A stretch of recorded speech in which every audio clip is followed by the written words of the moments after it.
Hello. Hello അമ്മ. പറ മോനെ. പിന്നെ അവള് പ്രഗ്നന്റാ? ആണോ? മോൻ ഫോൺ വെക്ക്, അമ്മ ഇപ്പൊ ഉടനെ തന്നെ അങ്ങോട്ട് വരാം. അവളെന്തിയടാ? റൂമിലുണ്ട്. എന്തോ പറ്റിയടാ വല്ലാതിരിക്കുന്നത്? ഇപ്പൊ ഹാപ്പി ആയിട്ടിരിക്കേണ്ട സമയല്ലേ? എന്റെ പൊന്നു മോളെ, ഞാനിനി തിരിച്ചു പോകുന്നില്ല. എന്റെ കുഞ്ഞിനെ കൈ കിട്ടുന്നിടം വരയ്ക്ക് ഞാൻ ഇവിടെ തന്നെ ഉണ്ടാവും.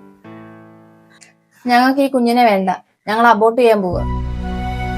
എന്തുവാടി നീ പറയുന്നത്? നിനക്കൊരു മനസാക്ഷിയില്ലേ?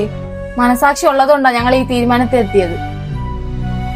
ഒരു വർഷത്തിലെ 5 വീടാ മാറിയത്. നിങ്ങളുടെ മോന് നിങ്ങൾ എന്തെങ്കിലും സമ്പാദിച്ചു കൊടുത്താൽ ഞങ്ങൾ ഇത്രയൊന്നും ബുദ്ധിമുട്ടത്തില്ലായിരുന്നു. ഒരു കുഞ്ഞിന് ജന്മം നൽകുന്നതിന് മുന്നേ അതിന് വേണ്ടിയിട്ട് എന്തെങ്കിലും സമ്പാദിച്ചു വെക്കണം. ഞങ്ങൾക്ക് സമ്പാദിക്കാൻ പോലും ഒന്നുമില്ല. ഇന്ന് ഞാൻ അമ്മയടുത്ത് ചോദിച്ച പോലെ നാളെ എന്റെ മക്കൾ എന്നോട് ചോദിക്കും. എന്റെ മക്കൾക്ക് വേണ്ടിയിട്ടേ സമ്പാദിച്ചിട്ട് ഞങ്ങൾ തീരുമാനിക്കും എപ്പോ പ്രസവിക്കണമെന്ന്.